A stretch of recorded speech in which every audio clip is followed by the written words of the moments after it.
Gente querida do terror, Nádia, sou Romário Filho e acredito ser conversando que a gente se entenda. Conversemos então. E hoje conversaremos sobre o quê? Memórias, lembranças, verdades ou simples fantasias alimentadas numa vida. Quem nunca, ou quem não, traz imagens que sabe que irão nos acompanhar enquanto estivermos por aqui. Nós temos a certeza que fatos realmente aconteceram, mas quando nos confrontamos com nós mesmos, ou até com outras pessoas, fica a dúvida: será? Será que é fruto da nossa imaginação? Bom, é mais uma das dúvidas que temos em torno desta complicada mente humana que nós tão pouco conhecemos. E tem aquela história também. Muito do que a gente ouve, vê ou pensa que vê na infância, para nós fica tatuado na memória como verdade. E mesmo que quiséssemos pensar diferente, seria muito difícil. É uma ideia que cresceu com a gente. Então, diante dessas colocações, peço, assista o vídeo a seguir até o final. E tire suas conclusões, pense a respeito, se coloque no lugar do Ângelo e tente descobrir como você iria encarar essas lembranças hoje. Relato Terror, o segredo do riacho.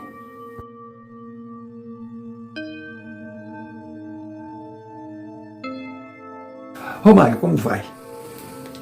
O meu nome é Ângelo e eu quero me apresentar. Olha, eu sou caipira, eu sou matuto, lá do interior de Goiás. Eu ainda nos dias de hoje, no meu ranchinho, eu acordo 5 horas da manhã, faço o meu café porque vivo sozinho desde que perdi a minha véia, fumo o meu paieiro, pego no guatambu e depois de alimentar os porcos, alimentar as galinhas, saio com o Leopardo, que é o meu vira-lata de estimação, que já está comigo há 8 anos e é filho da Jana, que também me acompanhou, ou seja, se tornaram a família deles a minha família.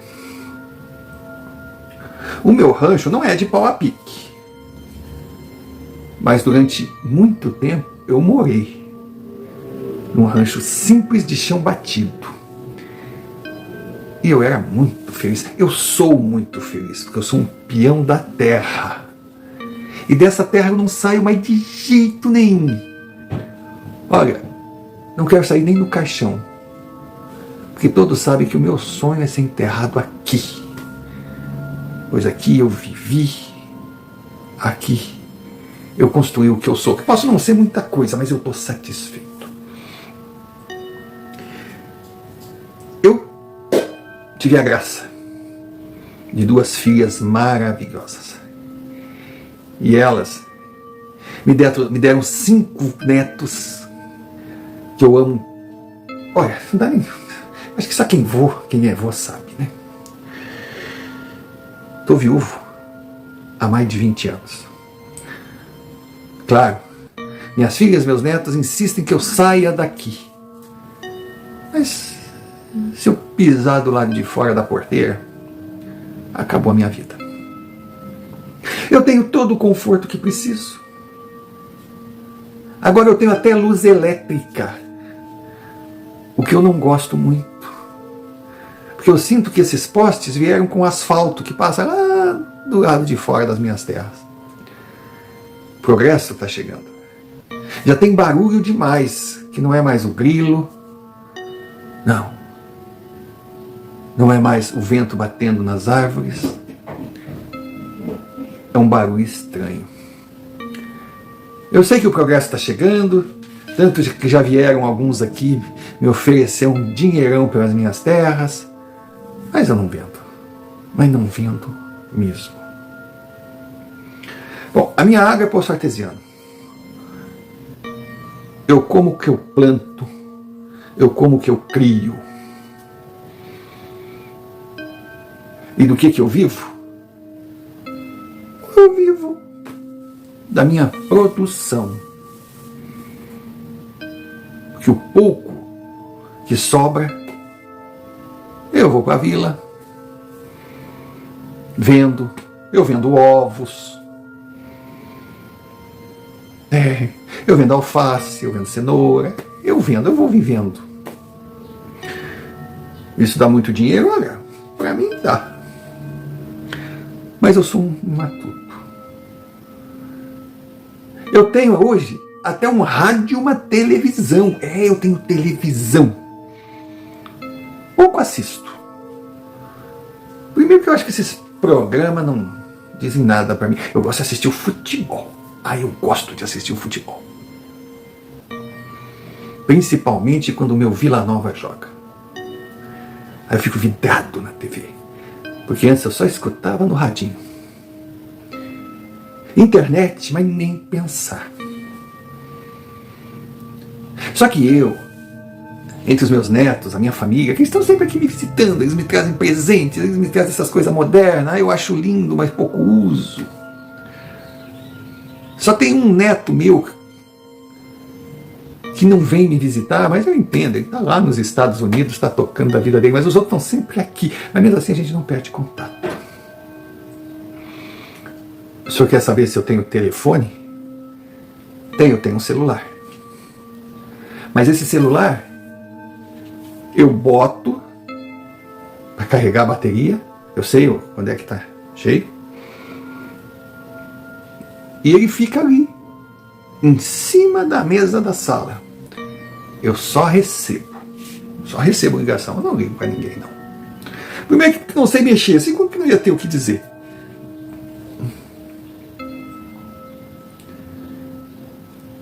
A minha vida fora do sítio, bom, eu saio assim, tipo, 15 dias, vou para a vila, como eu disse, vendo a minha mercadoria, compro o que preciso, e eu tenho meu caminhão. Um caminhãozinho pequenininho, Chevrolet, mas ele está sempre nos trinques, porque eu cuido, eu sou mecânico do bom. Na verdade eu faço tudo, né? Porque quem mora onde eu me escondo tem que saber fazer tudo. Não é essa coisa do ligar que vem alguém. Só que entre as pessoas que me conhecem, principalmente no bar, quando eu vou para a cidade, eles me chamam de contador de história, porque eu tenho muita história. Muita. Algumas que eu ouvi, outras que eu vivi.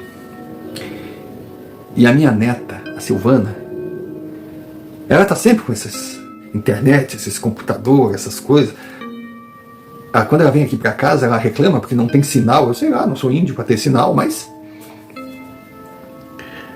a minha neta sempre falou que eu tinha que publicar as minhas histórias. Eu vou publicar como?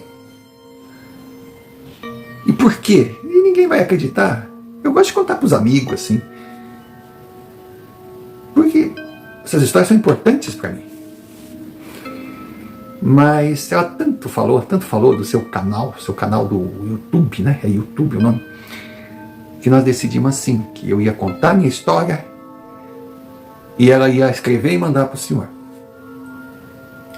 Mas eu até pedi para ela não escrever tipo do jeito que eu falo, que é caipira demais. Que ela mandasse, que ela fosse ali na caneta, se bem que não é mais caneta, como mudou, né? Mas que ela mandasse do jeito que ela fala. E se agora tem alguém ouvindo o que ela mandou, não sei como é que funciona, que ela manda escrito, depois vem falado, é uma televisão, né? O senhor é o homem da TV?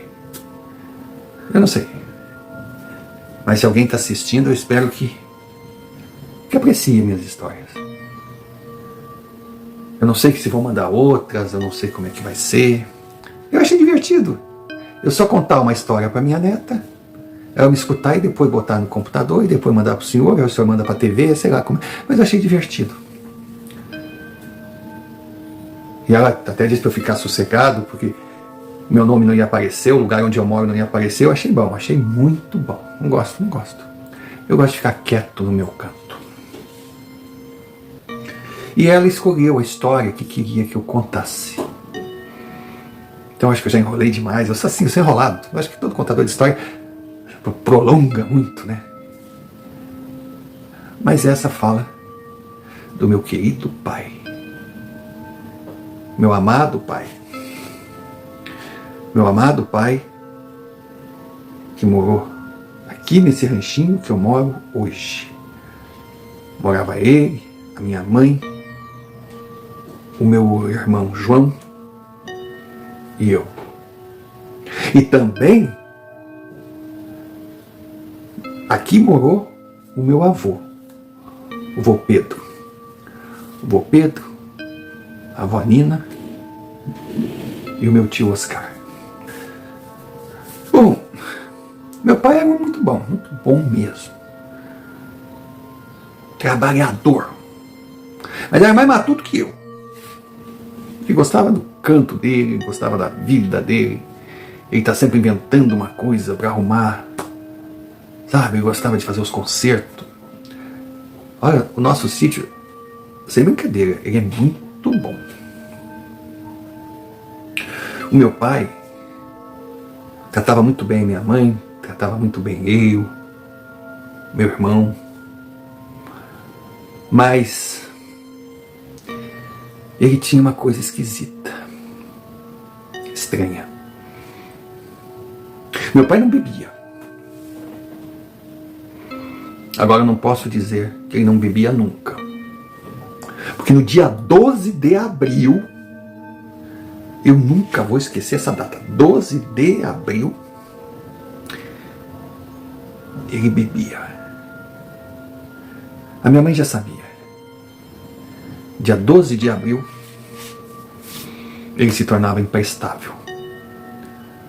Olha, eu ficava até esquisito. Porque para não incomodar ninguém, ele pegava as garrafas de cachaça, que ele mesmo alambicava, ele vendia a cachaça. Eu, depois que ele partiu, eu não quis mais mexer com a bebida. Sabe, eu lembrava de ver o meu pai, aquele homem forte, aquele homem trabalhador, jogado no canto do estábulo, que ele se escondia lá para não incomodar ninguém. Estava mais destruído, babando, cagado, mijado, sem poder levantar mais, bêbado. E chorava. E 12 de abril ele chorava, e pedia perdão. Era uma coisa que carregava o meu pai. A minha mãe dizia para mim e para o mano, para a gente não incomodar meu pai nesse dia, deixar ele lá com os fantasmas dele. Que logo tudo ia acabar, o efeito da branca mardita, como ela dizia, ia sumir, e ele voltaria a ser o homem que era. Ela já estava acostumada com aquilo. Eu perguntava, mãe, o que é isso, mãe? Por quê? Por quê? A minha mãe não era de mentir. Então ela não dizia que não sabia, ela sabia. Mas deixava claro que era uma história do meu pai. Se meu pai achasse que a gente deveria saber, ele contaria. Essa era uma das esquisitices do meu pai. A outra, muitas vezes eu peguei, principalmente na lida, quando a gente chegava, ele estava ali na enxada, entretido debaixo do sol, trabalhando como se fosse uma máquina. Ele era impressionante, ele começava e não parava, ele ia. Mas ele ficava conversando. Ele conversava com alguém ou com alguém. Olha, assustava. A gente chegava assim, meio sem querer. Imagina, a gente criança. Eu lembro que uma vez a gente estava fazendo um cercado pro bairro, do lado do estábulo, para botar as vacas também. E ele pediu para que eu e o mano ficasse pregando ali as madeiras, montando. A gente já sabia fazer no serrote. Enquanto isso, ele ficava mexendo na terra. Mas de uma distância que a gente ouvia. Ele conversava, mas conversava assim. A gente às vezes pagava até de martelar. Sentava e ficava vendo, olhando um pro outro.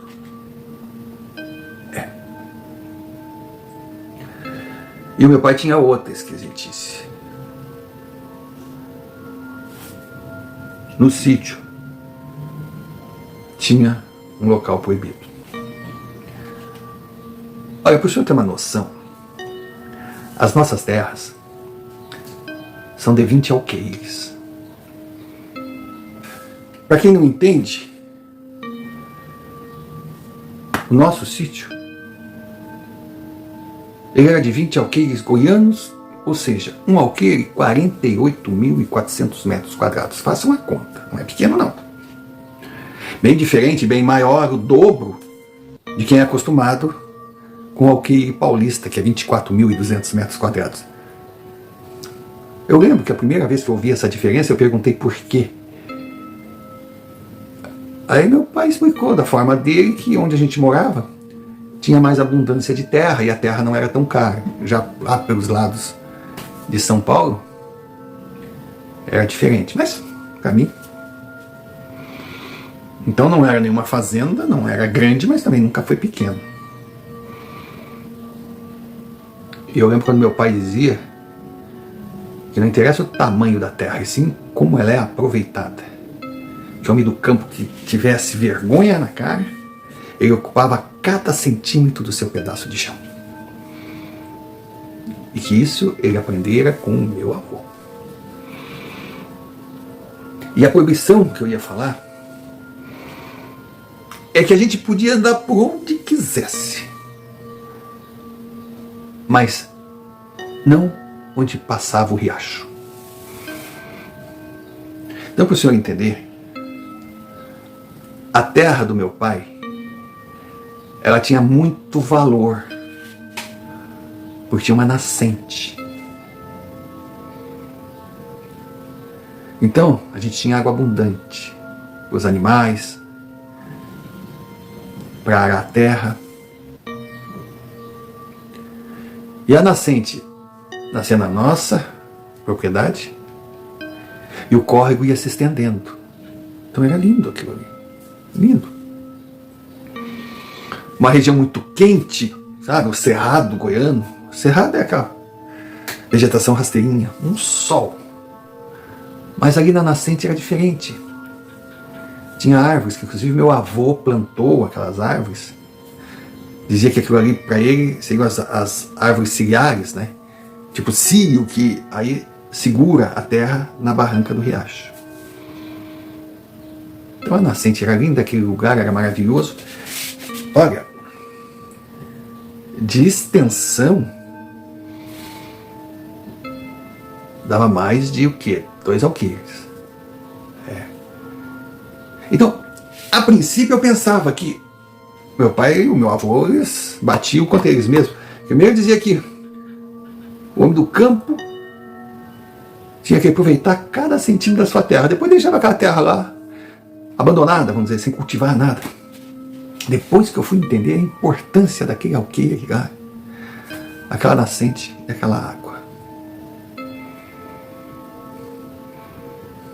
O riacho nascia ali e seguia seu caminho depois da nossa divisa. Bom, dali por diante não era problema nosso. Mas ali nas nossas terras era um jardim. Então aquilo não batia, porque, poxa, uma terra tão quente. Naquelas tardes de domingo, que a gente podia descansar, porque a gente ganhava nosso domingo, a gente podia ir para lá, botar uma rede embaixo daquelas árvores, ficar ali perto daquele riacho. Mas não. Aquela nascente era protegida, ele botou pedra, ele montou uma coisa assim que a gente via água brotando, a coisa mais linda do mundo, e depois ia correndo. Eu lembro de algumas vezes que ele me levou lá, levou meu irmão, levou minha mãe para mostrar o que ele estava fazendo, que o meu avô tinha feito, ele estava dando sequência, as árvores já estavam grandes, sabe? Mas que a gente era proibido de ir lá sozinhos. Principalmente à noite. E muito menos no 12 de abril. Agora, pensa uma criança crescendo com essas dúvidas, vindas do próprio pai. E ele tinha um relho de couro com um nó na ponta. Ele deixava aquele relho na parede, na porta do nosso quarto. Para meu irmão e eu lembrarmos sempre que quem mandava ali. Porque era mijar fora do pinico, o relho comia. E assim eu cresci. Na lida, eu ia na escola. Meu pai nunca quis estudar, mas foi convencido pela minha mãe e deixava a gente ir para a escola na vila. Ele ficava meio de nariz torcido, que o tempo que está lá, ouvindo aquelas bobagens, podia estar aqui, plantando comida. E sem contar que a escola era uma boa pernada. E a gente ia. Eu gostava, é que eu gostava. Foi quando aconteceu. Eu devia ter uns 13 anos, 12 para 13. O meu irmão, Mano Velho já estava com 15 para 16, já era um homem. Nossa, como eu admirava o Mano Velho. Eu ficava vendo como é que ele comia, como é que ele sentava, como é que ele falava. Ele fazia tudo errado, mas eu queria copiar. Nossa, a gente dormia no mesmo quarto, era 2 caminhas muito simples, um armarinho para cada um, e deu pra bola. Desde criança ele me dava os brinquedos dele, aí eu fui crescendo, as minhas roupas foram encolhendo, as deles passavam para mim. A gente era feliz, a gente se dava muito bem. E o que o Mano Velho dizia era a lei 2. Eu tinha que cumprir, obedecer tudo que ele dizia e mandava, desde que não fosse contra a lei 1, que era do meu pai.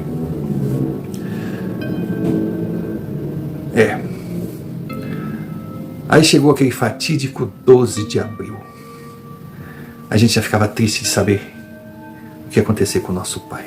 A minha mãe também. A gente via eles cochichando, conversando, mas não conseguia entender também, mesmo que entendesse, ia esquecer a conversa dos adultos. E não deu outra. Quando acordamos, sabe, era triste ver os animais ali, ninguém para alimentar, a parte dele, sabe, ele não estava acendendo fogo, ele não estava indo no poço buscar água, ele não estava se preparando para tomar um café, para fumar o paieiro dele, onde eu aprendi. Não. O sítio sem ele era morto. E a gente sabia que ele tinha saído cedo, acompanhado das garrafas de cachaça.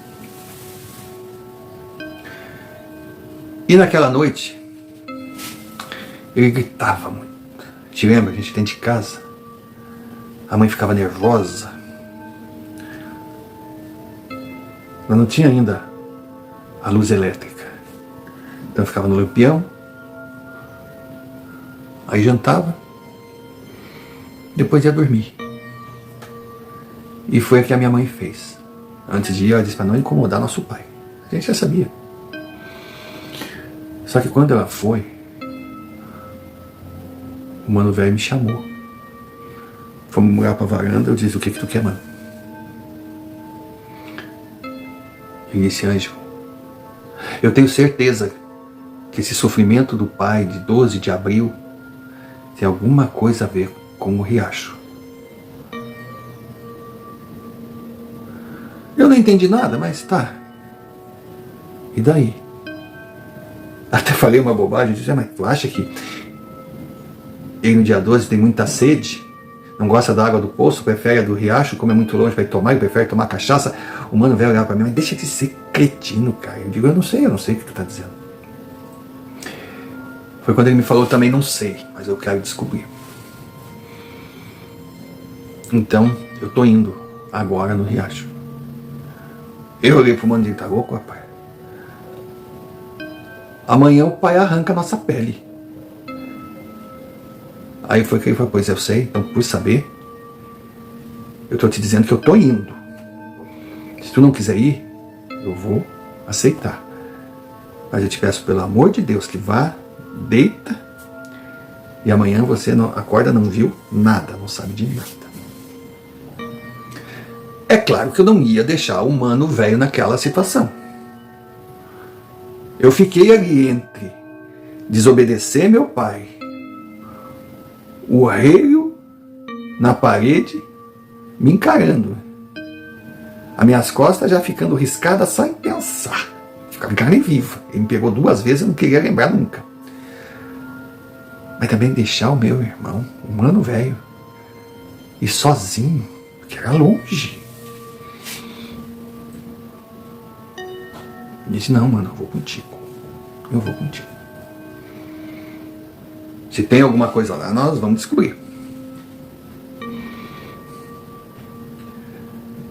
Bom, a minha mãe, tadinha,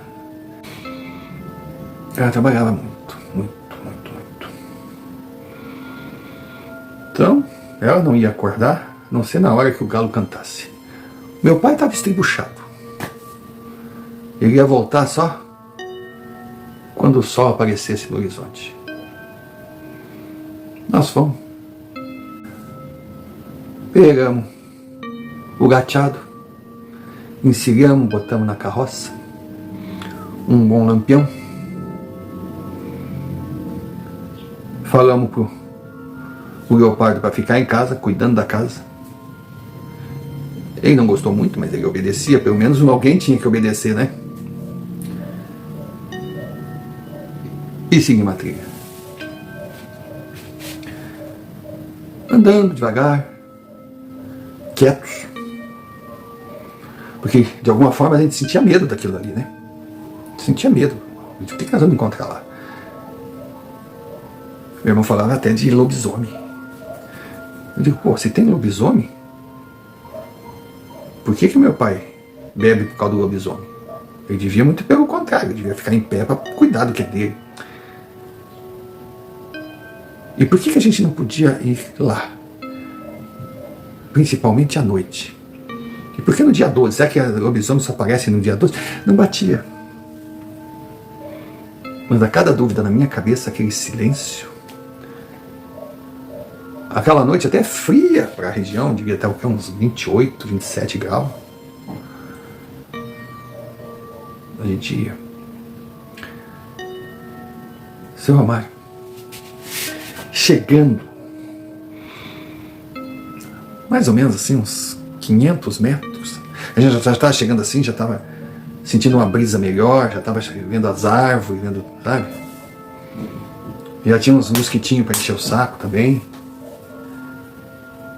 A gente ouvia barulho dos sapinhos, aquela coisa, as rãs. De repente, o gateado empacou. Eu nunca vi um cavalo mais manso que aquele. Mais obediente. Cavalo velho já. Mas ele ia no trote dele. Ele nunca tinha empacado. Mas ele não ia pra frente, mas nem por reza. Mano, o velho desceu, tentou puxar, ele não ia. Aí ele começou a ficar injuriado, quis baixar o chicote. Eu digo, não, ataca o gateado, não. Ele não vai entender, ele nunca apanhou. Aí às vezes esse cavalo, esse matungo, esse pangaré, eu digo, não. Ele tá com medo.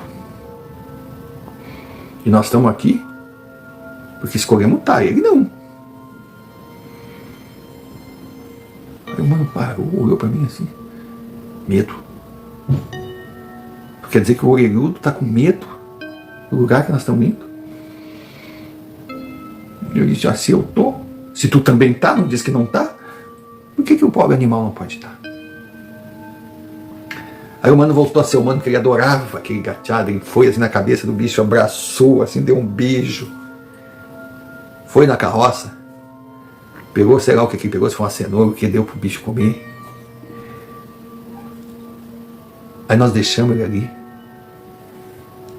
pegamos o lampião e saímos andando no meio daquela mata. Olha, eu vou lhe dizer. Pensa em dois moleque corajoso cagão. Eu dava 2 passos e ia na árvore, parecia cachorro. De tão nervoso que eu tava. E outra. Eu sabia que ali no córrego, no riacho, ali naquela mata, que pra mim era uma floresta, era mais fresquinho. Principalmente quando a gente já começava a ouvir assim o barulho da água que começava a se soltar no meio das pedras e tudo que meu pai e meu avô montaram. Aquele frio. E outra, a impressão que dava é que cada passo a gente era acompanhado por sombras. Eu olhava pro mano, eu tava querendo pedir pelo amor de Deus pra gente não entrar mais, não se embrenhar mais, voltar pra casa e dormir, que já era tarde. Eu acho que eu nunca tinha deitado tão tarde na minha vida, já era mais de 11 horas. E eu acho que o mano também queria voltar, mas não queria dizer para não parecer por covarde. Era 2 covardes tentando bancar o machão. O único que tinha juízo ali era o gateado e ele ficou. E nós, o que é daquilo? E o mais engraçado, de todo aquele barulho normal, de grilo, de rã, do vento batendo nas árvores, aquele barulho da água, de repente, silêncio total. Silêncio total. Aquilo deu um medo, deu uma agonia. Que, claro, nós não saímos para uma loucura daquelas com a mão limpa. Eu com um facão e o mano velho com a espalha-chumbo. Fosse o que fosse, ia encontrar 2 homens preparados. Ah, quando eu lembro. 2 cagados. E nós fomos andando assim. De repente, quando a gente estava chegando no riacho, porque a gente estava longe da nascente. Nós não fomos no sentido nascente, nós fomos no riacho. Até que o acesso era melhor. Mas quando a gente estava chegando, a coisa ficou mais clara. Como é que eu vou explicar? Sabe aquela noite fechada? De repente vira uma noite de lua cheia, estrelada? Mais ou menos isso. E de repente aquela floresta na beira do riacho sumiu.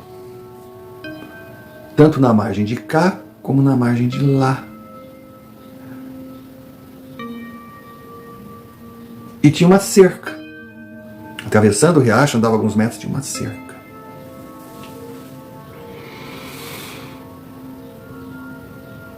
E do outro lado da cerca, sem brincadeira, nós vimos 4 olhos. Mas 2 embaixo e 2 em cima. Sabe? Tudo muito escuro. E vários olhos em volta, tipo 8, 10. Bom, primeiro nós estranhamos o final da mata. Depois, nós estranhamos aquela cerca, porque, pelo que a gente sabia, não tinha cerca ali. E em seguida aqueles olhos. Foi quando nós paralisamos. Nós vimos um homem em cima de um cavalo, sabe? Aquele puro sangue, negro, com aquelas crinas, aquela sela. E o cavaleiro, um sujeito gigante, um chapelão. Foi quando meu irmão disse: é o barão. Eu olhei para ele assim: tá maluco? É o barão. E aquele cavalo, aquele animal, eu conheço, nunca teve outro igual por aqui. Aquele ali é o furacão. Eu falei: mano, tá bancando o pai, mano? Tá vendo coisa? Tá conversando sozinho? E aquele homem gigante, com aquele cavalo lindo, estava do lado de lá da tal cerca que não deveria estar ali.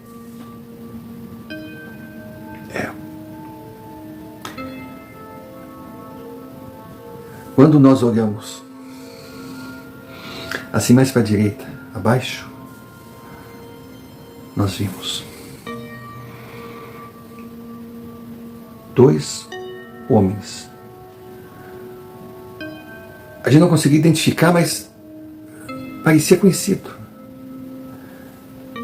Eram 2 homens e uma criança. Enquanto aqueles homens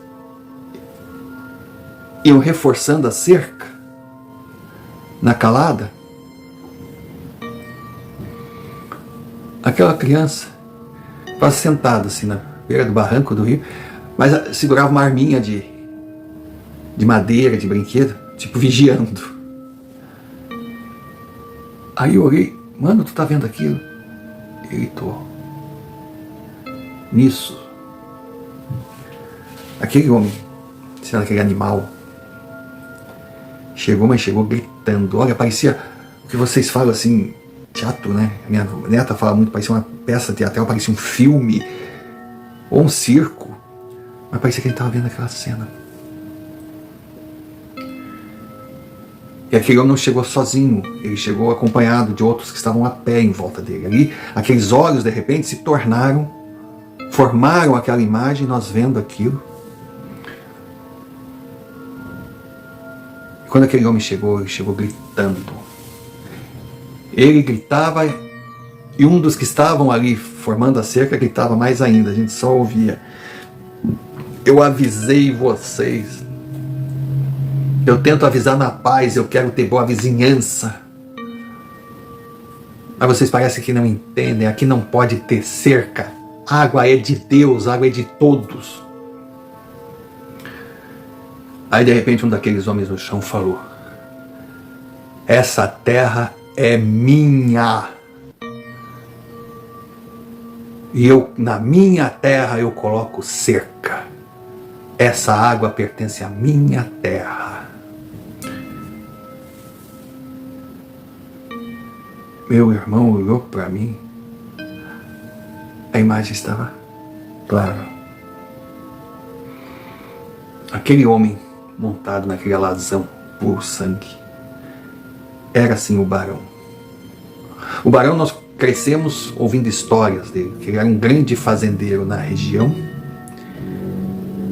queria comprar todas as terras em volta. A ambição do homem não parava. Ele era um coronel.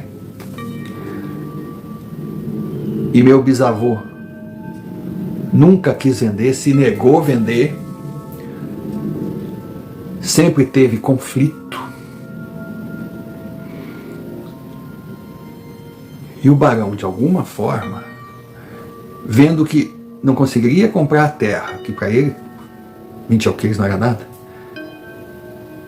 ele resolveu fazer um acordo por conta dele, que o riacho que nascia nas terras do meu bisavô seria de uso dele e de qualquer um que quisesse. E eles já vinham nessa briga faz tempo. Aí nós só vimos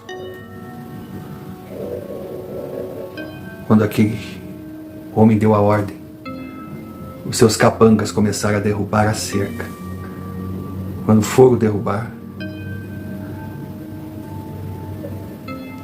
um dos homens, o mais jovem, que estava ali,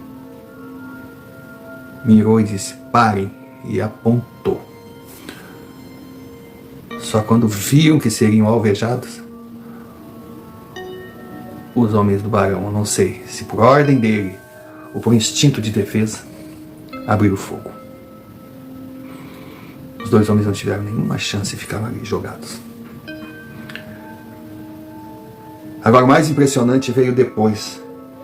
Aquele menino que estava ali de guarda com a arminha de madeira, ele estava de frente daqueles homens ali, apontando a arma e tremendo. Os homens deram uma gargalhada. Esse é teimoso e metido como todo Tavares. Eu não comentei. Mas meu nome é Ângelo Tavares.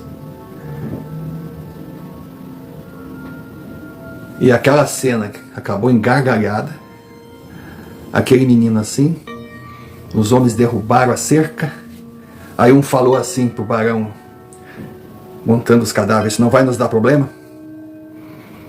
Ele olhou: nada que alguns trocados não resolva, derrubem tudo.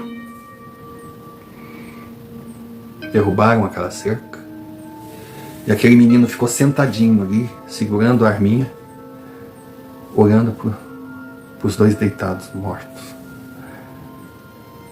Aí quando um dos capangas perguntou: e a criança? O que você quer? Disse o barão. Não somos monstros, não. Deixa esse Tavares viver. Talvez que quando cresça vá nos dar problema também. Mas daí a gente resolve. É mais fácil apagar um Tavares adulto do que tirar a vida de um fedeiro. E eles foram embora. Eles foram embora. E a cena que nós vimos a seguir era a criança com a arminha dela, botou no chão. Um daqueles homens que estavam ali na cerca, eles levaram bornais, eles levaram, sabe, para passar a noite, para... A criança foi. A cena terrível. Ela chorava. Ela pedia perdão, perdão, perdão, perdão. Eu não fui homem para proteger vocês. Perdão, perdão. Tomou um gole daquela bebida assim, a gente percebia que ela estremia toda, ela ajoelhava assim, chorava, chorava, chorava nessas alturas. Quando nós percebemos o que estávamos vendo, nós ficamos em choque. Aquela criança era meu pai. Os dois homens estirados eram meu bisavô e meu avô. Olha, eu não sei precisar quanto tempo passou assim, mas nós ficamos ali parados vendo. E do nada, aquela cena sumiu. Não tinha mais nada. Voltou a ser tudo o que sempre foi. Não tinha cerca, as árvores continuavam. Não tinha ninguém morto ali. Não tinha criança. Nós simplesmente viramos, fizemos o caminho de volta. Subimos na carroça e voltamos para casa. Aí que percebemos que nós ficamos bastante tempo lá, porque já estava dia, o sol já tinha clareado. E a minha mãe estava nos esperando. Nós não pensávamos nisso, nós não pensávamos no nosso pai, o rei, não virou nada. Aí quando nós chegamos, ela só olhou para nós, perguntou: onde vocês estavam? Aí foi quando o mano velho disse: no riacho. Nós esperávamos qualquer reação, menos aquela pergunta. E vocês viram acontecer? Nos olhamos assim. Aí eu que falei: vimos. Entrem. Vocês têm que tomar café. Vocês têm muito trabalho para fazer. Aí nós entramos. Ela serviu aquele café que era... Sabe como é que é? A gente saía de casa de manhã e ia para ali o dia todo, trabalho pesado. Então o café tinha que ser com sustância. Aí a meio-dia por ali, ela levava para nós uma comidinha, umas marmitinhas que ela tinha lá. Não era nem boia fria, ainda estava quentinha. A gente sentava, comia, dava uma descansada e pegava de novo, até o sol. Até o sol dizer que pode ir para casa, que já fizeram a sua parte. Nós tomamos café, aquele café de saco, sabe? Aquele pão de casa, aquele queijo feito ali mesmo, no sítio, com leite tirado na teta da vaca de manhã, aquela morcilha de porco, 2 ovos assim que pareciam pular do prato, feijão mexido, uma couve colhida na hora, laranja. Era fartura. A cozinha era grande, aquela mesa de madeira com banquetas, aquele fogão de pedra, mas fartura. Aí depois tomamos o café. A minha mãe não falou nem desobediência, castigo, não. Ela simplesmente disse: eu sabia que uma hora ou outra ia acontecer.